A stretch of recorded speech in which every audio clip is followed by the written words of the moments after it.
Il faut que tu prophétises encore sur un grand nombre de peuples et de nations et de langues et de rois.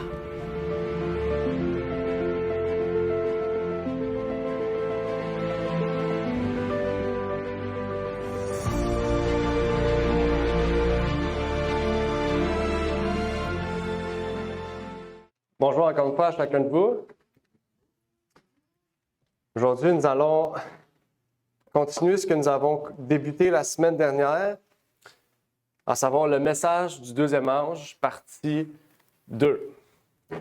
Est-ce que vous vous rappelez ce qu'on avait partagé ensemble la semaine dernière? On avait parlé de Babylone, exactement. Dans quel passage de la parole de Dieu se trouve le message du deuxième ange? Apocalypse 14. Quel verset?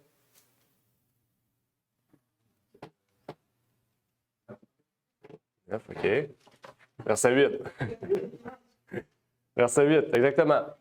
Donc, on avait parlé effectivement de Babylone. On avait vu ses caractéristiques, on avait vu où est-ce que dans la parole de Dieu, on parlait aussi de Babylone. On avait vu que dans Genèse, dès la création, un peu après la création, en fait, même après la chute, on avait parlé de Babel. Donc, on avait vu qu'est-ce que signifiait Babel, qu'est-ce que signifiait Babylone. Puis on avait entamé aussi notre étude dans le livre de Daniel aussi, en lien avec Nebuchadnezzar. Qu'est-ce que Nebuchadnezzar avait fait? Okay? Qu'est-ce que ça représentait de son royaume, Babylone? J'aimerais revenir sur la citation aussi par laquelle on avait débuté notre série d'études, qui est quand même notre texte central. On peut y lire « À l'heure actuelle, aucune partie des Saintes Écritures ne concerne plus profondément l'Église du Christ qu'Apocalypse 14. Quelle que soit la période de l'histoire de l'Église où les proclamations contenues dans ce chapitre sont faites, elles doivent, de par leur nature même, constituer le grand thème de cette génération. Lorsque les anges de ce chapitre sont chargés par Dieu d'annoncer aux nations de la terre que l'heure de son jugement est venue, de proclamer la chute de Babylone ou de proférer contre les adorateurs de la bête la menace la plus terrible que contient la Bible, aucun homme ne peut négliger leur travail ou considérer leur avertissement comme non essentiel, si ce n'est au péril de son âme. S'il était seulement possible que ces avertissements s'adressent à nous-mêmes, il nous appartiendrait d'examiner ce sujet avec une attention sérieuse, mais si ce point peut être prouvé par un témoignage décisif, il est certain que nous ne pouvons pas prêter suffisamment d'attention aux avertissements formulés ici. Donc, on nous parle ici de l'importance de ce message, du message des trois anges, l'importance d'étudier le livre de l'Apocalypse, en particulier ce message, mais dans sa globalité aussi les prophéties des derniers jours qui mènent au retour de Jésus-Christ. Donc, avant de commencer, bien sûr, nous allons prier pour faire venir la présence du Seigneur dans ce lieu.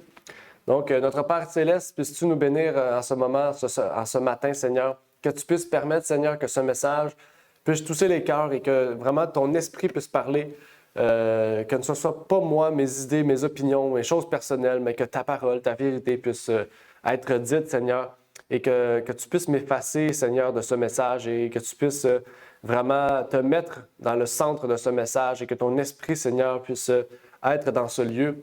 Que tu puisses, Seigneur, permettre qu'en sortant d'ici, ce message puisse nous encourager à continuer à persévérer dans la vérité, dans la recherche de la vérité, dans l'étude de ta parole, dans le désir de se préparer pour le retour de ton Fils, Seigneur, et que ce souhait puisse être multiplié à tous ceux et celles, Seigneur, qui veulent trouver une espérance, une joie, Seigneur, un salut parfait, Seigneur, en toi. C'est ma prière donc pour ces choses, au nom de ton Fils Jésus. Amen. Amen.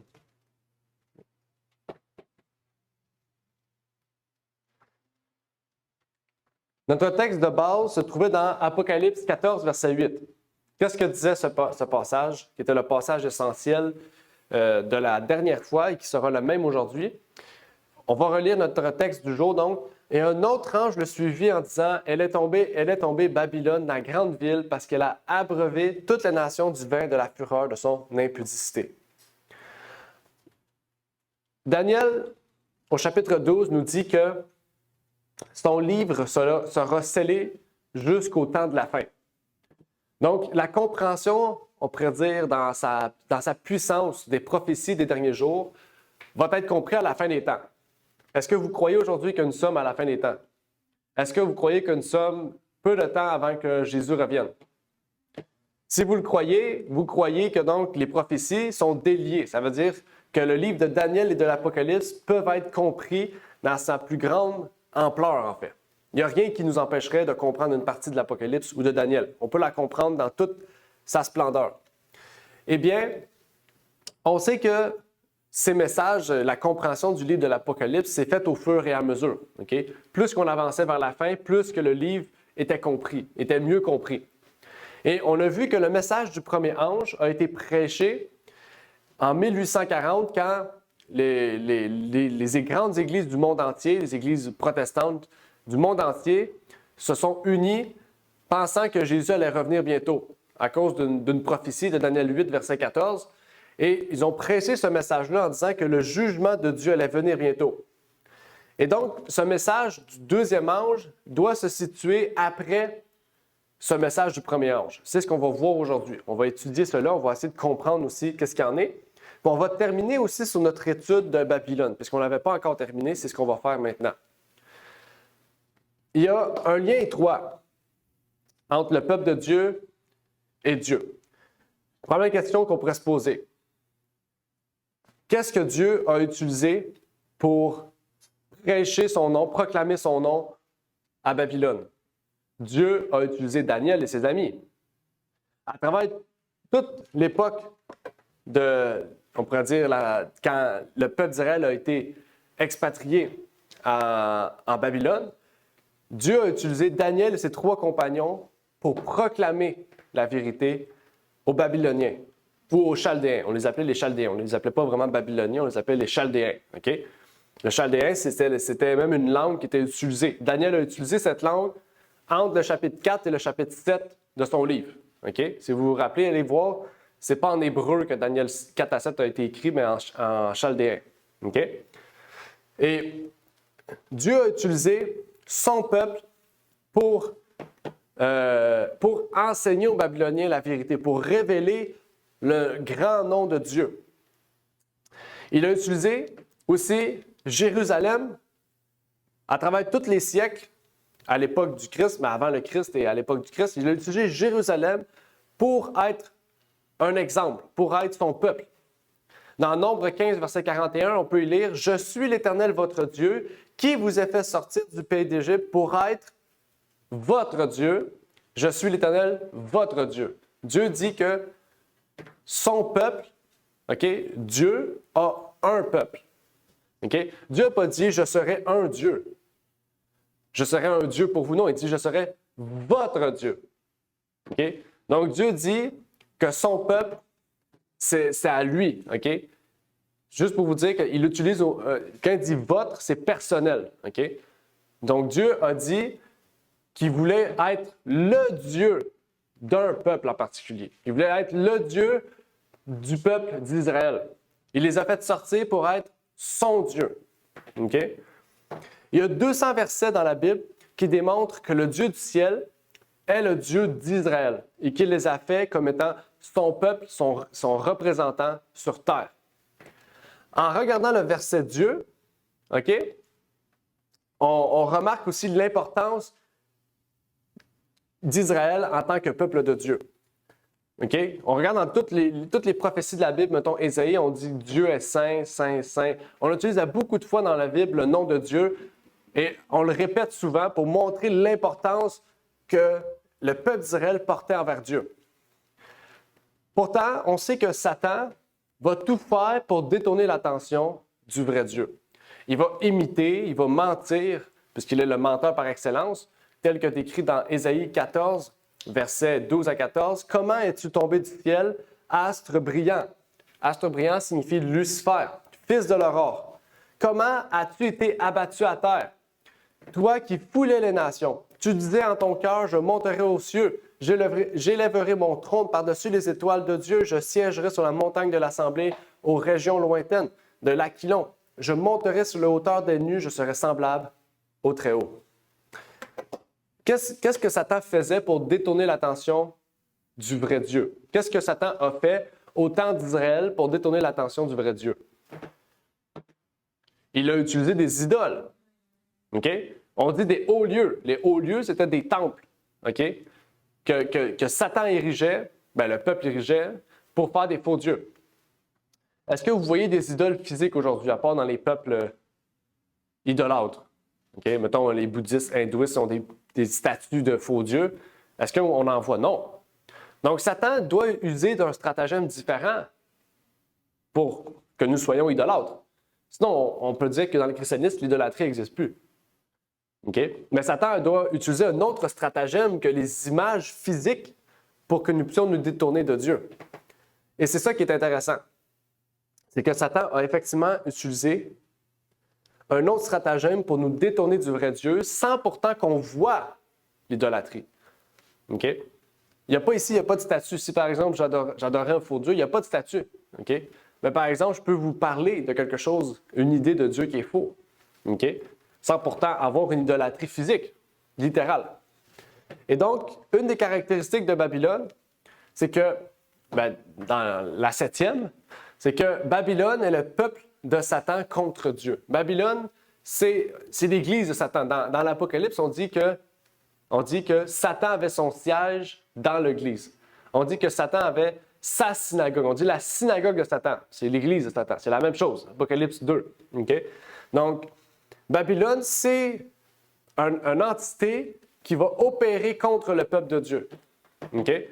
Qui va opérer donc contre le peuple et contre son Dieu, leur Dieu. Okay? Parce que dans Babylone, il y a plusieurs dieux, mais dans l'Église, dans le peuple de Dieu, il y a un seul Dieu. Il ne peut pas avoir plusieurs dieux. Okay? Et on voit que Satan faisait en sorte que la Babylone littérale, au temps de Daniel et des autres époques, ne permette pas aux enfants de Dieu de respecter son jour de repos.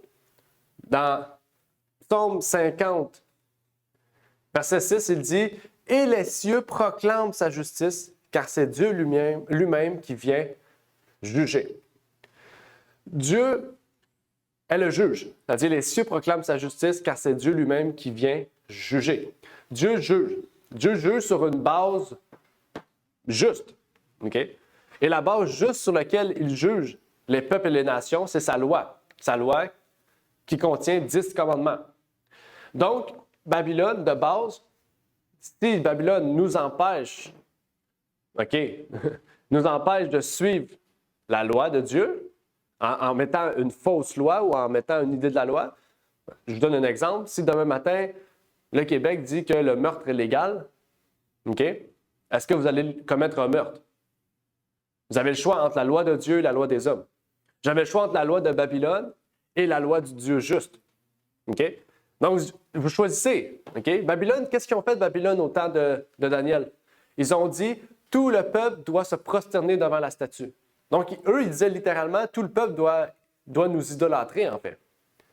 Mais les 3 amis de Daniel ne se sont jamais mis à genoux. Okay? Au risque de perdre leur vie dans la fournaise. Okay? C'est la même chose, en fait, qu'on doit faire aujourd'hui, comme ces 3 jeunes Hébreux. On doit se tenir ferme sur les principes de la vérité, ferme face à la loi de Dieu. Okay? Là, ils ne se tenaient pas ferme juste à la vérité. Ils se tenaient ferme face au jugement de Dieu. Tu avais le choix. C'est soit tu faisais face au jugement des hommes puis tu brûlais, soit tu faisais face au jugement de Dieu puis tu perdais la vie éternelle. Il y a quand même une sentence différence. Hein? Il y en a une qui fait mal, mais après ça, tu reviens à la vie. Puis l'autre, il fait pas mal, mais tu ne reviens plus à la vie. Tu meurs, c'est fini. Donc, c'est un choix quand même assez grand. Et c'est ça que Babylone fait. Babylone va tout faire pour nous détourner de la loi de Dieu. Nous détourner de la justice de Dieu. Babylone est contre la justice de Dieu. Okay? Donc déjà, vous pouvez avoir une idée, en fait, de tout ce que Babylone fait. Ici, on a vu 8 points, il y en a d'autres. À moins qu'il n'y en ait plus d'autres, mais je pense qu'il y en a un autre. Ah non, c'est la liste complète, c'est écrit ici, la liste complète. Donc, ici, c'est la liste complète de ce qu'on retrouve dans la Bible qui caractérise Babylone. Et là, on peut faire un lien avec ce que l'Apocalypse nous dit. Parce qu'ici, ce qu'on a trouvé de Babylone, c'est des caractéristiques qu'on a retrouvées dans Babel, dans Genèse. C'est des caractéristiques qu'on a trouvées dans Babylone à l'époque de Nebuchadnezzar. Mais ça, ces villes-là n'existent plus. Ces cités-là n'existent plus. Mais pourtant, l'Apocalypse réutilise le mot Babylone. Ça veut dire que le mot Babylone symbolise quelque chose. Symbolise une nation, symbolise un peuple, symbolise une église, symbolise quelque chose. Qu'est-ce que ça symbolise? C'est ça qu'on va voir maintenant. Puisqu'on sait ce que décrit Babylone, ce qui est décrit par Babylone, on peut savoir à qui appartient cette description. Et là, on peut partir du bon pied. Déjà, Babylone a déjà été utilisée de façon symbolique en dehors de l'Apocalypse. Est-ce que vous savez qui, dans le Nouveau Testament, a déjà utilisé le mot Babylone sans parler de Babylone? Mis à part Jean. Dites-moi pas Jean, dans l'Apocalypse.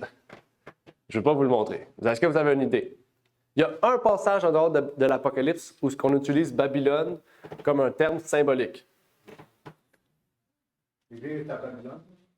Oui, c'est ça, l'Église qui est à Babylone, oui. On va l'étudier bientôt parce que c'est dans notre l'école du sabbat. 1 Pierre 5, verset 13. Alors, regardez ce que Pierre nous dit.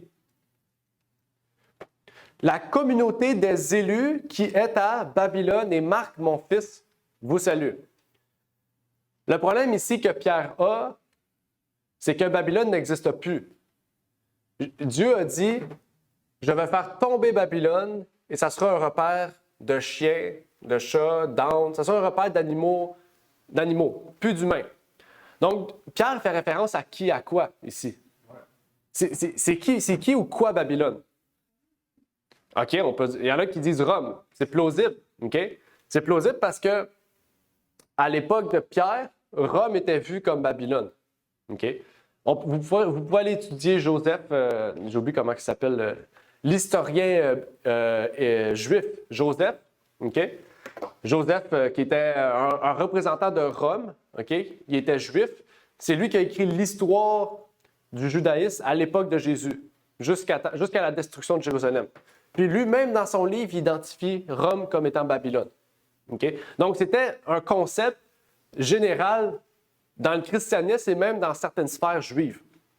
Et c'est ça que Pierre fait ici. Donc, le terme Babylone, on peut l'appliquer, nous aussi, aujourd'hui, à un pays ou à une nation qui représente les caractéristiques qu'on a vues là. Et c'est intéressant que déjà, Pierre identifie Rome, la Rome païenne, parce que ça n'existait pas à d'autres sphères. Quand je dis Rome païenne, vous allez comprendre un peu plus tard. Mais à ce moment-ci, Rome était un peuple, une nation qui avait des idoles, des faux dieux. Okay? Vous en connaissez des faux dieux, c'est sûr. Le soleil invaincu, le sol invictus, soleil invaincu qui était un faux dieu. Le dieu Mithra qui était même réutilisé sous certaines formes, qui était un dieu grec, mais que les Romains ont réutilisé. Il y a divers dieux que les Romains utilisaient. Okay? Et c'est ça que Pierre ici dit. Okay? C'est comme si je disais Montréal. J'ai la communauté qui vit à Babylone en identifiant Montréal comme Babylone. Je pourrais dire la même chose dans le sens qu'il y aurait une église dans la nation qui est décrite comme étant Babylone. On peut lire aussi un peu plus loin, dans une citation pour mieux comprendre. Et pour que le moniteur soit mieux préparé à comprendre l'application de ces Écritures, en lien avec ce que Pierre a dit, nous citons également les deux autorités catholiques romaines standards et populaires, la foi de nos pères, la croyance catholique, qui disent toutes deux que la Babylone dont parle Pierre et les premiers chrétiens est Rome.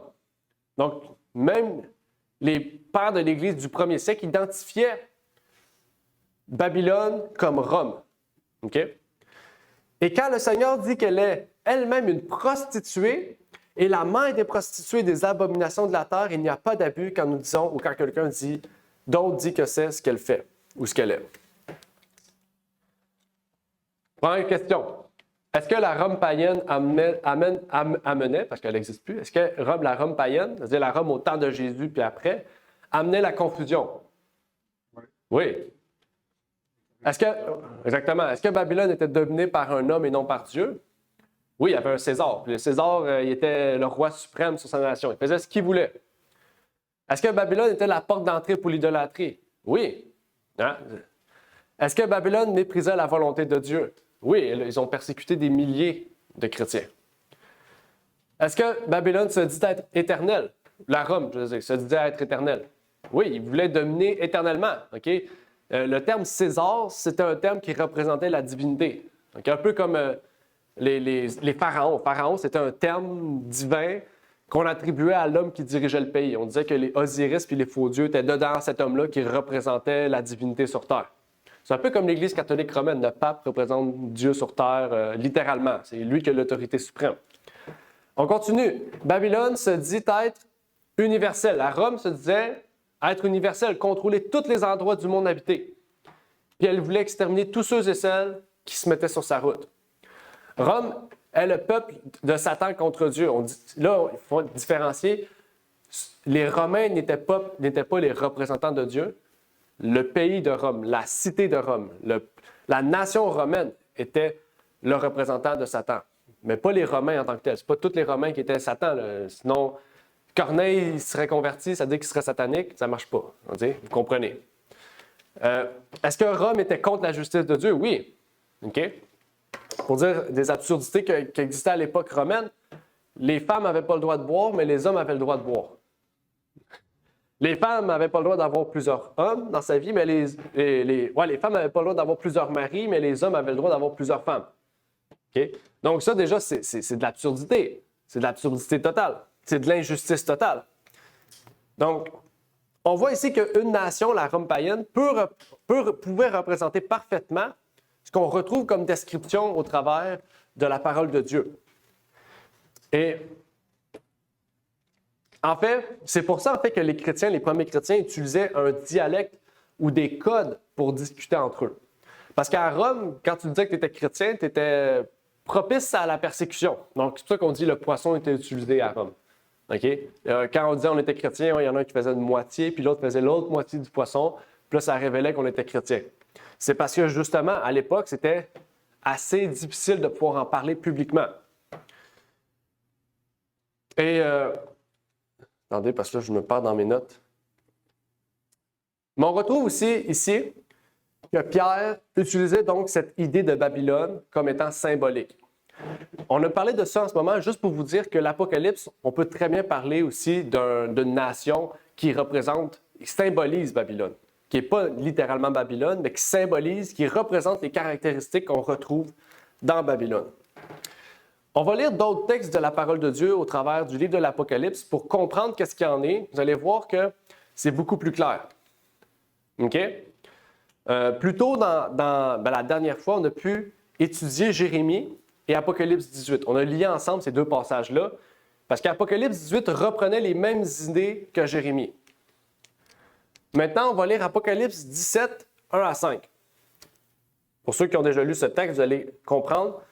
Mais regardons ce que la parole de Dieu nous dit. « Et l'un des 7 anges qui avait les 7 coupes vint et me parla en disant... » De quel ange qu'on fait question ici? On parle ici de l'un des anges d'Apocalypse 16, où il y a eu 7 coupes, 7 fléaux exactement. Il dit, « Viens, je te montrerai le châtiment de la grande prostituée, qui est assise sur les grandes eaux avec laquelle les rois de la terre ont commis fornication et qui a enivré du vin de sa prostitution ceux qui habitent la terre. Et il me transporta en esprit dans un désert et je vis une femme assise sur une bête de couleur écarlate, pleine de noms de blasphème et ayant 7 têtes et 10 cornes. La femme était vêtue de pourpre et d'écarlate, parée d'or, de pierres précieuses et de perles. Elle tenait à la main une coupe d'or pleine d'abominations et des souillures de sa prostitution. Et sur son front était écrit un nom. Qu'est-ce qui était écrit? Mystère, Babylone la grande, la mère des fornicateurs et des abominations de la terre. Intéressant, l'Apocalypse nous parle encore ici de Babylone. Mais on la décrit comme une femme qui chevauche ou qui est assise sur une bête. C'est intéressant parce que on a déjà vu des bêtes auparavant. Hein? Apocalypse 12 et 13 nous parle de bêtes. Okay? La femme ici, on a déjà parlé d'une femme dans Apocalypse 2. On parle de Jézabel. Okay? Une prostituée. Okay? Donc, toutes ces idées-là, ces termes-là ont déjà été utilisés auparavant. Donc, on peut facilement les comprendre, savoir à qui on les attribue. Mais ici, ce qui est intéressant, c'est que la Babylone qui est citée ici, ce n'est pas la Babylone antique, parce qu'elle n'existait plus. Okay? Dieu n'aurait pas révélé à Jean une ville ou un État qui n'existe plus. Okay? Ça aurait été absurde de la part de Dieu, en fait, de parler du passé, dans le sens de révéler quelque chose du passé pour parler du futur. Ça ne marcherait pas. Donc ici, Babylone, on doit l'attribuer à quelque chose de symbolique, c'est-à-dire qui symbolise Babylone, encore une fois. Mais ici, ce qui est intéressant, c'est qu'on décrit Babylone comme la mère des fornicateurs et des abominations de la terre. Donc, si c'est la mère, c'est que c'est la source de plusieurs enfants, des filles.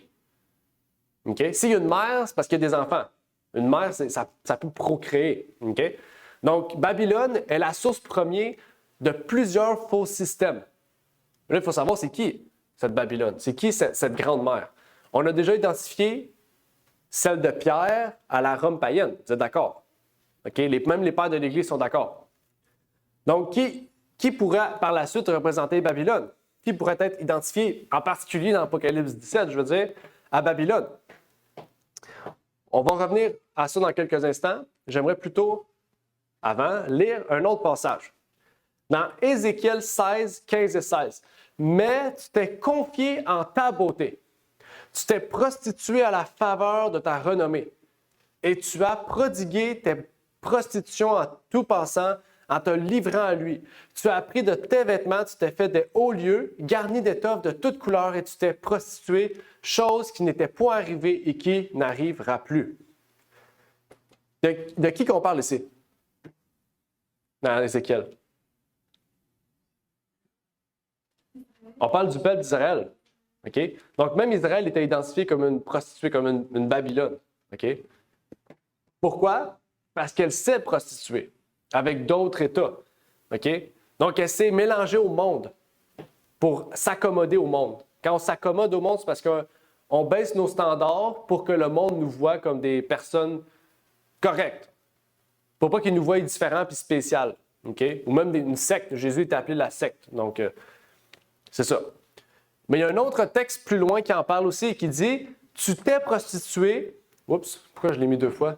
OK. « Tu t'es prostitué aux enfants de l'Égypte, tes voisins au corps vigoureux, et pour mériter, tu as multiplié tes adultères, enfants de l'Égypte, tes voisins au corps vigoureux. » Pourquoi je l'ai deux fois? « Et pour mériter, tu as multiplié tes adultères. » Bon, je l'ai mis deux fois, je ne sais pas pourquoi. Ouais? C'est pas le même passage? C'est quoi le passage? 26? C'est ça? OK, bon, c'est correct. Donc, ces deux passages-là révèlent qu'Israël était vu comme une prostituée. Il y a plusieurs autres passages. Jérémie 3, 1 à 6, Ézéchiel 1, verset 21, Ézéchiel 57, verset 3. Donc, Babylone, c'est juste encore une fois pour vous montrer une autre preuve que Babylone peut être attribuée à d'autres types de pays, à d'autres types d'États. Et même on peut même identifier une nation babylonienne comme une nation prostituée. OK? Une prostituée, qu'est-ce que ça fait? C'est que ça ne reste pas fidèle à ce qu'elle dit. OK? Puis Jésus, dans l'Apocalypse, Dieu dit à Jean que ceux qui sont son peuple ne se sont point prostituées. Elles sont vierges. OK? Pas vierges physiquement, vierges spirituellement. Ça veut dire qu'elles sont restées unies à la vérité. Elles sont restées dignes et pures à la vérité. C'est ce que nous décrit Apocalypse 12, versets 1 à 2. Or, il parut un grand signe dans le ciel, une femme revêtue du soleil et ayant la lune sous ses pieds et sur sa tête une couronne de 12 étoiles. Elle était enceinte et elle criait, étant en travail et souffrant des douleurs de l'enfantement. Donc, il faut comprendre, une femme aussi représente une église. La femme adultère, prostituée, représente une église impure, une église ou du moins un royaume ou quelque chose, parce qu'Israël a été attribué comme impur, puis Israël, c'est une église d'une façon large. Et une femme pure représente un peuple qui est pur et qui est persécuté par le dragon. Si vous suivez Apocalypse, tout le chapitre d'Apocalypse, vous voyez que la femme est persécutée. Et même ses enfants, Apocalypse 12, 18, dit que le reste de sa prostituée ceux qui gardent les commandements de Dieu et le témoignage de Jésus, sont persécutés par le dragon. Donc, la femme aussi enfante des enfants et ses enfants sont persécutés. De la même manière que la mère des prostituées enfante des enfants et ses enfants enfantent la prostitution. Vous comprenez ce que je veux dire? OK? Donc, nous, on est une génération de chrétiens, mais la prochaine génération qui va remplacer nos bancs doit être aussi pure que celle qu'on est pour demeurer Église du Christ, demeurer une femme chaste. OK? Il ne faut pas tomber dans l'autre bateau, là, tomber dans la prostitution. Même à l'Église de Thyatire, regardez ce que Jésus révèle à Jean. Mais j'ai quelque chose contre toi, c'est que tu souffres que la femme Jézabel, qui se dit prophétesse, enseigne et séduise mes serviteurs pour les engager dans la fornication et leur faire manger des choses sacrifiées aux idoles. Donc, encore une fois, on parle ici d'une femme pure qui est persécutée. Persécutée soit par une femme impure, soit par un dragon, soit par d'autres, par Babylone, soit par d'autres choses. Mais on voit que une femme est identifiée à une église et on voit que Babylone est identifiée à une nation politico-religieuse corrompue. Pour aller plus loin encore dans notre compréhension de Babylone, on peut remarquer que dans Apocalypse 17, verset 2, les rois de la terre ont commis fornication avec la prostituée, avec Babylone. Ça veut dire que Babylone ne peut être un roi de la terre. Babylone n'est pas une nation païenne ou une nation qui est neutre. Okay? Babylone, c'est une relation, c'est une nation politico-religieuse. C'est une nation qui a une autorité religieuse pour que les rois de la terre qui ne sont pas religieux puissent s'unir avec elle et travailler ensemble. Et eux-mêmes se corrompent et se prostituer. Okay? Ça va vous dire à quel point ça va loin. Donc, il y a des alliances qui sont faites. Et Babylone recherche les plaisirs du monde, en fait. Va vers les rois, même païens, pour s'unir avec eux, pour profiter des bienfaits, soi-disant, de Dieu et les bienfaits du monde. Et on a vu en commençant ce sermon qu'on ne peut pas manger à la table. La Bible dit, soit vous mangez à la table de Dieu, soit vous mangez à la table des démons. On peut pas prendre la nourriture de Dieu puis manger à la table des démons. C'est soit qu'on mange à la table de Dieu ou à la table des démons.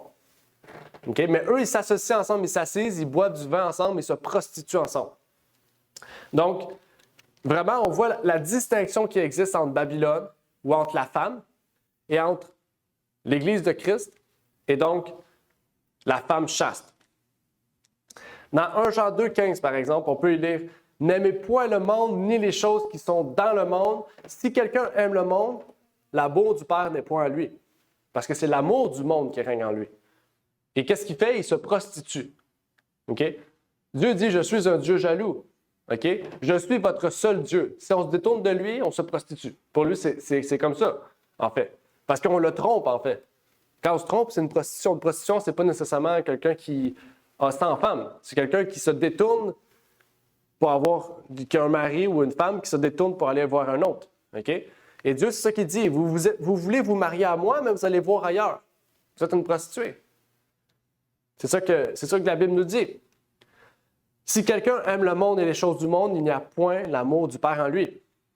Pour aller plus loin, il n'a pas l'amour du Père, mais il n'a pas Dieu en lui et il va se faire ennemi de Dieu. Jacques 4, verset 4 nous dit « Hommes et femmes adultères ». Il ne parle pas ici de l'adultère physique, de l'adultère spirituel.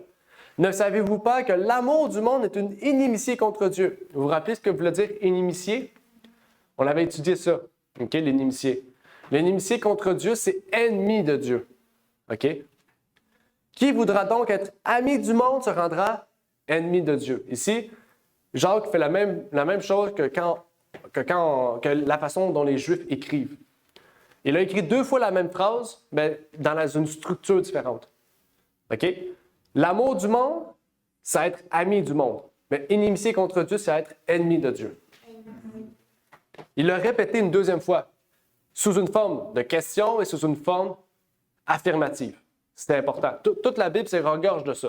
Ça, c'est la façon dont les Juifs écrivent. Paul, il fait juste ça dans ses livres. Puis là, c'est pour ça qu'on est tous mélangés. C'est parce qu'il écrit des fois 2-3 fois la même phrase, mais dans un chapitre. Puis on est comme, je comprends plus rien. Paul, il veut juste mettre l'accent sur quelque chose qu'il faut très bien comprendre. Les gens disent ça ici. Est-ce que vous voulez être adultère? Si vous l'êtes, vous êtes amis du monde, puis vous avez ennemi Dieu. C'est grave, là, hein, parce que on peut faire face à du monde, d'autres hommes, mais contre Dieu, on ne le voit pas. On se bat contre l'invisible, c'est impossible. On perd déjà. Mais tout ça a pour but de nous amener vers Babylone. Parce que, qu'est-ce qu'on voit ici? C'est les avertissements que Dieu nous donne pour ne pas faire profit, pour ne pas faire alliance avec le monde, avec Babylone, avec la femme prostituée. Mais je sais que dans Apocalypse 14, verset 8, on pense tous peut-être à la même chose, à peut-être une église politico-religieuse qui a pris autorité sur le monde et qui a détourné les véritables chrétiens de la vérité biblique en créant des idoles, en créant une fausse conception du salut, en créant une fausse foi, en créant une autre identité de la vérité. Là, vous allez peut-être dire que l'Église de Rome, OK, a été la première Église dite chrétienne qui a détourné l'attention du monde entier. Vous comprenez à qui on fait allusion? L'Église, la papauté, OK? La papauté représente parfaitement l'identité qu'on retrouve, les caractéristiques qu'on retrouve de Babylone. Est-ce que la papauté amène la confusion? Oui. Est-ce qu'elle est dominée par un homme et non par Dieu? On l'appelle le vicarius di fili, OK? C'est le vicaire de Christ, c'est grave, là. Est-ce que la papauté est la porte d'entrée pour l'idolâtrie? Oui, OK? La Trinité et d'autres conceptions qui sont tombées de ça. Est-ce qu'elle est méprisante de la volonté de Dieu? Oui, elle a dit que la tradition est la suite inspirée de la Bible. OK? On pourrait aller voir plein de livres catholiques qui disent que la tradition catholique est la suite de la parole de Dieu. La parole de Dieu était incomplète, il fallait la tradition pour compléter et s'enligner avec la modernité du monde, en fait. C'est ça qu'ils ont voulu dire. Est-ce qu'elle se dit être éternelle? Elle dit, on ne changera jamais. C'est les autres qui vont changer. Nous, on ne changera jamais. Tous les papes ont dit ça. Okay? Allez voir tous les papes, ils ont tous dit, l'Église ne changera jamais. Okay? Donc, elle se dit être éternelle. Oui, c'est ça. Oui, exactement. Elle se dit aussi être universelle. Son nom catholique signifie universel. Donc, c'est clair. Et donc, c'est le peuple de Satan. Ce n'est pas le peuple de Satan, mais la papauté représente la mère de toutes les iniquités. Okay?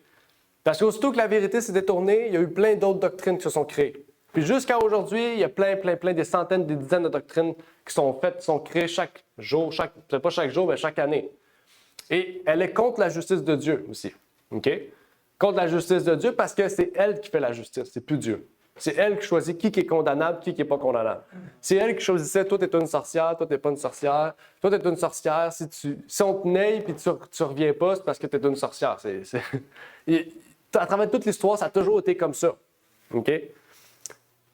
Et là, encore une fois, on n'accuse pas les gens qui sont dans cette Église, mais le système. Okay? C'est toujours un système.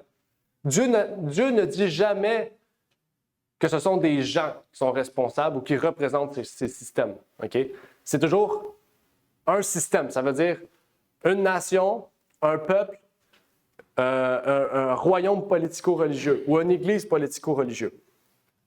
Mais le problème, c'est que Apocalypse 14, verset 8, vient après le premier ange. Le premier ange, on l'a vu, il s'est révélé. La compréhension du premier ange s'est révélée en 1842. Donc, la papauté était déjà la mère des prostituées à cette époque. Donc, elle ne pouvait pas tomber une deuxième fois. Maintenant, c'était ses filles qui devaient tomber. Qui sont les filles de l'Église catholique romaine?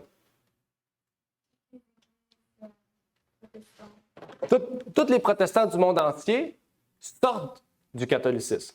Même nous, on est protestants. On sort du catholicisme, on est d'accord. Le mot protestant signifie protester contre l'Église catholique romaine. C'est qu'on protestait contre un système corrompu, on protestait contre une fausse compréhension de la parole de Dieu. Martin Luther était prêtre, il a ouvert la Bible, il a dit, c'est pas ça.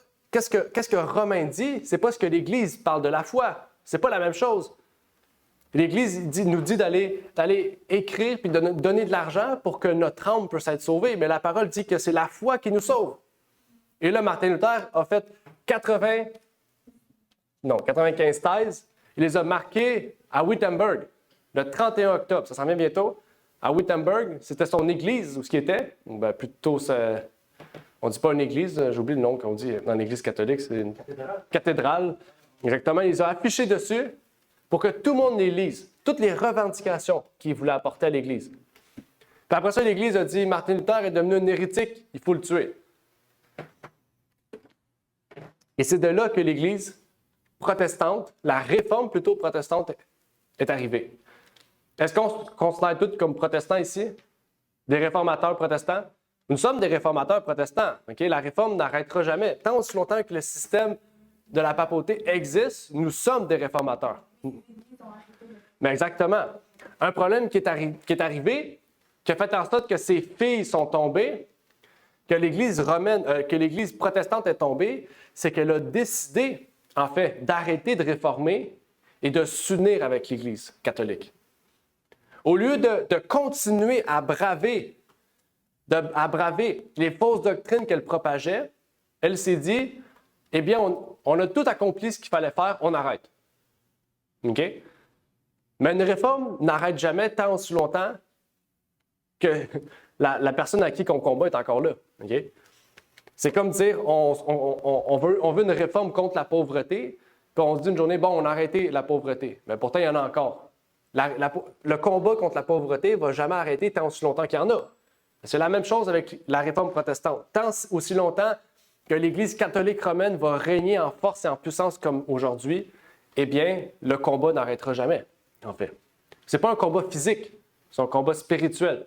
C'est un combat contre les fausses idées qu'elle propage du christianisme. Et c'est le problème qui est arrivé. Dans les années 1850, j'écris 1895, c'est pas le bon passage, c'est Revue Onérale. Elle nous dit, comme erreur fondamentale, on pourrait classer avec ce faux sabbat d'autres erreurs que les protestants ont ramenées de l'Église catholique romaine, comme l'aspersion pour le baptême. C'est pas toutes les églises qui font ça, OK? La Trinité, l'état-conscience des morts et la vie éternelle dans la misère. La masse qui a tenu ces erreurs fondamentales l'a sans doute fait par ignorance. C'est pour ça qu'on sera jugé selon la lumière qu'on a. OK? C'est même pas le bon passage. Désolé, j'ai failli à ma mission. J'avais une mission, c'était vous afficher le bon passage. Là, c'est l'autre passage de tantôt. Ça se peut. Ça continue. Ça dit, mais peut-on supporter que l'Église du Christ emportera avec elle ses erreurs jusqu'à ce que les scènes du jugement éclatent sur le monde? Nous ne le pensons pas. Voici ceux qui, au temps d'un message donné juste avant que le Fils de l'homme ne prenne place sous la nuée, Apocalypse 14, 14, gardent les commandements de Dieu et la foi de Jésus.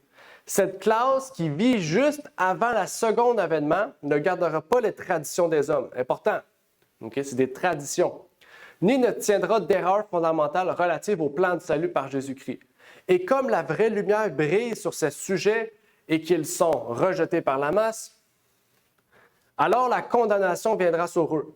Lorsque le vrai sabbat sera proclamé aux hommes et que les exigences du 4e commandement leur seront imposées et qu'ils rejetteront cette sainte institution du Dieu du ciel et choisiront à sa place une institution de la bête, on pourra alors dire dans le sens le plus complet qu'ils adorent la bête.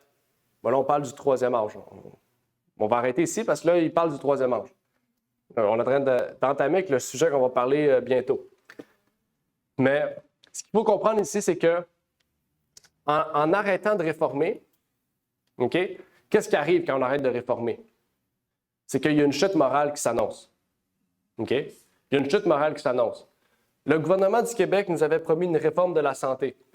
En son premier 4 ans, M. Legault, son parti, la CAQ, nous avait promis une réforme de la santé à son pouvoir. Et aujourd'hui, on n'a jamais eu le système, on est rendu où c'est le système le plus poche de toute la planète. OK? Même récemment, le chef de Santé Québec avait dit que ceux qui sont en bonne santé, on va leur retirer leur médecin de famille. OK? Donc, c'est pour vous dire, il avait promis que tout le monde aurait un médecin de famille, puis là, il fait l'inverse. Pourquoi? Parce qu'il a arrêté de réformer, en fait. Il a arrêté sa réforme. Au lieu de réformer, on détruit, on fait le contraire. On fait l'œuvre contraire que tu veux faire depuis le début. C'est la même chose, en fait, qui se passe.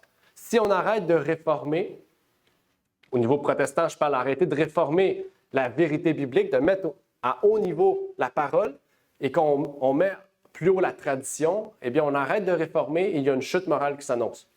Et c'est pour ça que l'Église est dans l'état qu'on est aujourd'hui. C'est parce qu'il y a eu une chute morale drastique et que Babylone est entrée dans l'Église. Et donc, on voit que... Ah, ça, je suis pas à la bonne place. Il est là, le texte. J'étais beaucoup trop loin. On voit alors qu'il y a une confusion spirituelle dans les églises. Il y a une confusion spirituelle parce qu'il y a des rites bizarres qui s'annoncent. On voit, surtout dans les églises évangéliques, on voit tout ce qui se passe. Ceux qui font des miracles, des Benny Hill, puis des Copeland, j'ai oublié son nom, le pasteur Copeland, qui fait, pendant le moment de Sainte-Seine, il rouvre sa main, il met du sang dans un verre, puis il boit son sang. C'est des choses occultes, ça. C'est pas chrétien. Okay? Mais vous irez voir sur YouTube Kenneth Copeland, vous écrivez Kenneth Copeland, Blood, Drink Blood, vous allez voir, il boit son sang. Okay? Puis il fait boire ses acolytes son sang aussi. Okay? Donc, ça amène toutes sortes de confusions dans les églises. Ça amène toutes sortes de choses auxquelles, en fait, on se pose des questions et on se dit, c'est ça, est-ce que c'est ça maintenant, le christianisme? Est-ce que c'est ça maintenant, l'Église?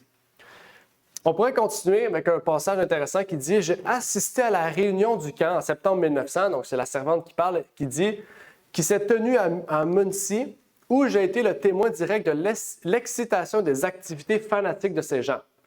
Il y avait de nombreux groupes de gens dispersés dans tout le camp qui se disputaient, et lorsque ces fanatiques ont dirigé les services dans le grand pavillon, ils se sont mis à l'œuvre pour atteindre un niveau d'excitation élevé en utilisant des instruments de musique tels que trompettes, flûtes, instruments à cordes, tambourins, orgues et une grosse caisse. Donc, c'était, on pourrait dire, la transition entre l'acoustique vers le drum. Parce qu'une grosse caisse, c'était pas tout ce qu'on a là. Ça, c'est l'union de plusieurs on pourrait dire, instruments. Hein, des tambourins, une grosse caisse, etc. Donc, c'était dans la transition. On pourrait étudier ça, ce sujet-là, mais le drum tel qu'on connaît aujourd'hui est arrivé en 1919 à peu près. Ça dit, ils criaient et chantaient, leurs chants sont animés à l'aide d'instruments de musique jusqu'à ce qu'ils deviennent vraiment hystériques. Je les ai souvent vus après ces réunions matinales arriver à la tente à manger, assez secoués comme s'ils étaient paralytiques. Okay? On voit ça souvent. Là. On va à l'église, là, il y a beaucoup de musique, il y a beaucoup d'excitation. Puis là, après ça, on est tellement essoufflé qu'on est obligé de manger une grosse quantité de nourriture pour récupérer tout ce qu'on a, les 800 calories qu'on a brûlées pendant le culte. Donc, aujourd'hui, c'est ça. Okay? Les églises sont basées sur la sensation, sur le sentiment, plutôt que sur l'élévation de soi vers Dieu. C'est ça le but du sabbat. Même si vous faites l'église le dimanche, le but du culte, en fait, de Dieu, c'est de s'élever vers Dieu. Okay? Ce n'est pas d'élever nos sentiments vers Dieu, ni nos émotions. C'est d'élever notre foi, notre joie, d'élever tout ce que Dieu nous apporte, c'est de l'élever vers lui. C'est ça le but, en fait, de la musique, le but d'un culte d'adoration. Okay? Donc, les instruments de musique sont pas mal en soi, mais l'utilisation de ces instruments de musique, mis à part la grosse caisse, c'est un autre sujet, en fait, on peut les utiliser dans un but saint. En fait, il faut savoir que le culte d'adoration n'est pas un culte de vacarme, un culte de confusion, mais un culte d'adoration, de respect, un culte auquel on veut rendre gloire à Dieu, on veut lui obéir en lui rendant un culte. Donc, c'est sur ça en fait qu'est basé aussi le système papal, et c'est sur ça aussi qu'est basé les églises corrompues, qui sont dirigées par un seul homme. On voit de plus en plus d'églises non dénominationnelles. Des églises où une personne crée une église puis devient un peu le pape de cette église-là. Okay? Donc, Nouvelle Vie, juste ici à Longueuil, c'est ça qui arrive. J'ai oublié son nom, mais c'est lui qui dirige l'église puis c'est lui qui est le chef. Okay? C'est lui on prend des photos avec lui, on prend des selfies avec lui, on dit qu'on veut des signatures de lui. C'est devenu une star. Okay? Et c'est problématique, en fait, ça. Là. Okay? Donc, on n'est pas des shows. L'Église n'est pas un show. Là. Un show un groupe social ou un show d'humour, un show de joie, un show, peu importe. C'est l'Église, là. OK?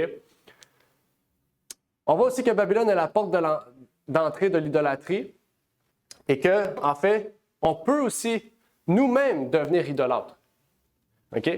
La première chose que les pères de l'Église ont fait, c'est de détourner la vérité. OK? Les premiers chrétiens croyaient en Dieu et en Jésus-Christ. Quand l'Église catholique est arrivée, ils ont fait le premier concile œcuménique, qu'on appelle le concile de Nicée. Et à ce moment-ci, deux groupes se sont formés. Un groupe qui voulait suivre la vérité, puis un groupe qui voulait suivre la philosophie du monde et l'adapter au christianisme. OK? Et c'est eux qui ont gagné. OK? Pourquoi? Parce qu'ils ont tué tout l'autre groupe. Ça a été simple. Au lieu de juste ce combat fair, ils ont dit, nous, on a plus de force parce qu'on est philosophe, on a plus d'argent, on est capable de contrôler et de manipuler les gens. Tandis qu'eux, ils ne veulent pas faire ça. Fait qu'on va les tuer, on va les exterminer, on va brûler leurs livres, on va brûler leurs champs pour, plus facilement, pouvoir avoir la victoire sur eux. OK? Il faut savoir, Constantin, au départ, il était contre ça. Hein?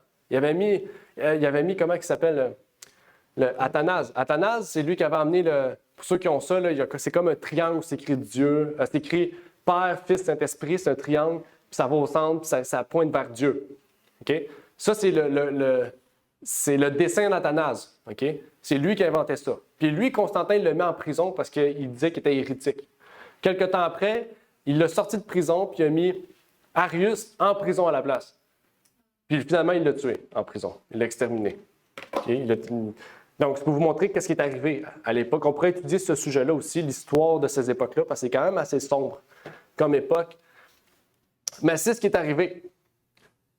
Aussi, les églises protestantes, donc nous-mêmes, ça peut nous concerner aussi. Je ne dis pas que ça nous concerne maintenant, mais il ne faut pas dire, bon, on est à l'abri de ça. Non, on n'est pas à l'abri. Tout personnellement, on n'est pas à l'abri de ces choses. Ils méprisent la volonté de Dieu. Dans quel sens? C'est dans le sens que, en fait, tout ce qui est fait, tout ce que Dieu dit, il ne l'applique pas nécessairement. Okay? La Bible dit que nous devons être simples dans notre habillement. Nous devons être simples dans tout ce que l'on fait. Okay? Puis souvent, dans les églises, aujourd'hui, on voit que c'est un spectacle. Okay? Autant les personnes que la salle, que tout. Okay? On arrive là comme une parade de mode. Okay? Tandis que la Bible nous dit d'être simple, de revêtir la simplicité. C'est important. Okay? La simplicité dans notre message, dans les mots qu'on utilise aussi. Okay? Donc, je ne vais pas utiliser des gros mots aujourd'hui pour vous expliquer la parole. Okay? Donc, je ne vais pas dire, bon, on va étudier l'eschatologie, puis tous ces mots-là compliqués. Non, on va avec un langage simple, parce que nous sommes des mortels. OK? Et je n'ai pas à montrer aussi la connaissance que j'ai. Non, le but, c'est d'étudier la parole de Dieu, la vérité biblique. OK? La simplicité de la parole de Dieu. Il faut savoir aujourd'hui que l'œcuménisme est dans un statut de non-retour, en fait. Je pense que vous savez où est-ce qu'on est rendu avec l'œcuménisme, à quel niveau qu'on est rendu. Mais on est rendu à un statut où, en Israël, en ce moment, il y a les maisons abrahamiques. Vous connaissez la maison abrahamique? C'est une église, une synagogue, puis une mosquée, exactement. En face de l'autre. C'est-à-dire que tu peux aller vendredi dans la mosquée, le samedi, mettons, à la synagogue, puis le dimanche à l'église. Vous êtes chanceux, vous êtes 3 fois bénis. Donc, vous pouvez faire ça là. En 3 jours, vous pouvez faire les 3 églises. Okay? Manque pas ton coude. Non, manque pas ton coude. Donc, c'est juste pour vous dire que l'œcuménisme est rendu à ce point-là. Okay? Les 3 religions qui se détestaient, se sont tuées pendant 2000 ans, aujourd'hui, ils sont rendus tellement amis parce qu'il y a beaucoup d'argent derrière, puis il y a beaucoup de choses, de profit à faire, qu'on les a mis dans le même lieu, en fait. Okay? Je ne dis pas que la guerre, c'est bien. Je n'ai pas dit que qu'est-ce qu'ils ont fait dans le passé, c'est bien. Non, au contraire. Il y avait encore une fois, les conflits étaient générés par des profits et des désirs personnels. Okay? Donc, c'est pas mieux. Mais où est-ce qu'on est rendu? C'est qu'on décide de mettre de côté nos différends pour s'unir ensemble. Okay? Donc, on dit, bon, Dieu m'a dit de faire ça, mais je le mets de côté au profit de ça. Okay? Donc, c'est ce qui arrive dans le monde entier avec les églises aussi, et dans plusieurs églises, c'est ce qui arrive. Okay? On peut voir aussi que plusieurs églises de Satan représentent... Églises protestantes représentent Satan sur terre. De quelle manière? Mais en fait, quand tu mens ou quand tu annonces un faux message publiquement, tu ne peux pas représenter Jésus, en fait. Et comme Dieu l'a dit, c'est soit tu représentes Dieu, soit tu représentes Satan. C'est soit que tu es enfant de Dieu, enfant de Satan. C'est soit que tu manges à la table de Dieu ou tu manges à la table de Satan. On ne peut pas manger aux deux tables. On ne peut pas manger les deux choses. On peut voir aussi qu'ils sont contre la justice de Dieu. Contre la justice de Dieu. Vous savez, d'une manière ou d'une autre, aujourd'hui, avec ce qui se passe, les églises libérales qui existent de plus en plus, on autorise certaines choses dans les églises qui sont contre la volonté de Dieu, contre la justice de Dieu. Okay? Quand vous entrez dans une église et que votre pasteur est un homme, mais quand à la base c'est une femme, il y a un problème. Okay? Quand vous rentrez dans l'église et qu'on autorise publiquement l'avortement, c'est qu'il y a un problème. Toutes ces choses sont contre la volonté de Dieu. Okay? Toutes ces choses sont contre la volonté de Dieu. Et dans l'Église, il peut y avoir des gens qui pratiquent ces choses. Mais c'est différent de prêcher et de pratiquer personnellement ces choses. Si moi, je pratique quelque chose qui est contre la justice de Dieu, jamais je viendrai vous le prêcher en avant. Okay? Parce que ça serait une horreur pour moi. La Bible nous dit que ceux qui prêchent ont un poids plus lourd sur leurs épaules. Okay? Ils ont le jugement de Dieu sur eux. Parce que tout ce qui est dit est pesé par Dieu. Okay? Et peut vous amener à la vie éternelle comme à la perdition éternelle. Donc, c'est très important de ne pas dire n'importe quoi juste pour dire n'importe quoi. Et ça, c'est quelque chose d'essentiel. Dans la Bible, il y a plusieurs personnes qui, en suivant la volonté de Dieu, en obéissant à la justice de Dieu, ont été tués ou même persécutés. Connaissez-vous des personnages dans la Bible qui, à cause de leur obéissance envers Dieu, ont été persécutés ou mis à mort? Tout le monde peut en dire un ici. Étienne. Étienne a été mis à mort à cause de son obéissance. Qui d'autre? Paul aussi a été mis à mort, a été emprisonné à Rome jusqu'à la fin de sa vie. Tous les disciples. Oui, tous les disciples, effectivement. Jacques, oui. Oui, les amis de Daniel. Qui d'autre? Daniel. Qui d'autre? Jean-Baptiste, exactement. Jean-Baptiste. Dans l'Ancien Testament, est-ce que vous en avez? Il y en a beaucoup aussi. Job. Ouais, Job. Les 3 Hébreux. Abel. Son frère l'a tué. Il y a Néhémie aussi. Néhémie, il voulait faire la justice de Dieu, puis ceux qu'on appelle, comment on les appelle, les Samaritains. Okay? C'est de là qu'est créé. À l'époque de Néhémie, c'est là qu'est né les Samaritains et les Juifs. Puis le fait qu'ils s'haïssaient. Hein? Puis les Samaritains faisaient tout pour tuer Néhémie. Okay? Les Samaritains, c'est ceux qui étaient. Bon, je vais expliquer l'histoire simple. Quand Jérusalem a été exportée en Babylone, il y a des Juifs qui sont restés en Israël. Les Juifs qui sont restés ont mélangé le judaïsme et le paganisme ensemble. Okay? Puis quand les Juifs sont retournés en Israël, bien, eux qui étaient là pendant 70 ans, ils disaient, nous, on est les vrais Juifs. Puis eux disaient, ben non, vous n'êtes pas les vrais Juifs, vous adorez même pas Dieu. Vous pratiquez le sabbat, mais vous adorez un autre Dieu. Vous avez mélangé le judaïsme et le paganisme. Puis c'est là que la guerre est née. C'est à partir de cette époque-là que les Juifs ont toujours dit, les Samaritains ne sont pas des Juifs. Ils sont des Samaritains. Okay? C'est de là que la haine est née. Okay? Ça, c'est à l'époque de Néhémie. Allez lire Néhémie, vous allez voir que c'est cette histoire-là plus en détail. Mais il y a plusieurs personnes dans la parole de Dieu, effectivement. Et si ces gens-là ont subi ces choses-là, il faut se dire que nous aussi, c'est plate à dire, mais on doit subir ces choses-là. Okay? Le monde aujourd'hui est différent. C'est-à-dire qu'on va être haïs d'une manière différente. Okay? On parle de cyber-intimidation, ça doit nous arriver. D'une manière ou d'une autre, par nos principes, ça doit nous arriver. Okay? Même l'intimidation tout court va arriver, en fait.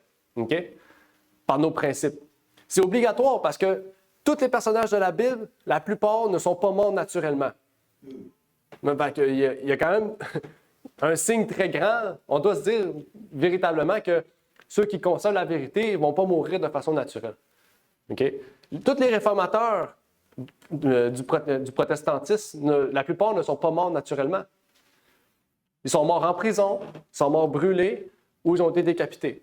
ou guillotinés ou peu importe la façon dont l'Inquisition a créé pour torturer des gens. Mais tous ces gens-là ont subi la détresse et les difficultés. Et nous, aujourd'hui, on se dit être dans un pays libre. Effectivement, on est dans un pays libre. Donc, on a beaucoup plus de liberté que ces gens de pouvoir parler et de prêcher la vérité. Mais bientôt, ce temps-là va arriver à sa fin. Il va arriver à sa fin. Hein? Dans Matthieu 24, tu aurais eu de toutes les Oui. nations. Oui. C'est pas juste une nation, c'est toutes les nations. Parce que toutes les nations se seront unies avec Babylone, avec la mère des impudiques, avec les filles des impudiques aussi. Quand on voit un système politico-religieux qui arrive, il faut faire très attention avec ça. Okay? En Arabie, dans les pays arabes, c'est ça qui c'est, hein? Système politico-religieux. Okay? C'est pour ça que là-bas, c'est si terrible que ça, puis tu peux pas rien dire. Hein? C'est parce que c'est la religion qui domine le pays. Et si ça arrive un jour dans notre pays, il faut se dire que ça va être la même chose que là-bas. C'est juste les principes qui changent. Mais ça va être la même chose. Donc, c'est ça, en fait, le message du deuxième ange. J'espère que ce message a pu toucher votre cœur et pu vous permettre de bien comprendre certaines idées bibliques. Peut-être même Apocalypse 17 et 18, hein, au sujet de Babylone. Peut-être que ça vous a permis de mieux comprendre qu'est-ce qu'il y en est. Et donc, on va terminer par une courte prière avant de terminer par le chant final. Prions. Notre Père qui est aux cieux, j'aimerais te remercier pour l'opportunité que tu nous permets d'avoir, Seigneur, de pouvoir partager ce sujet ensemble, de pouvoir comprendre les prophéties de ta parole. Que tu puisses bénir, Seigneur, tous ceux et celles qui ont été présents, qui ont pu entendre ce message, qui vont peut-être entendre ces choses aussi sur YouTube, Seigneur.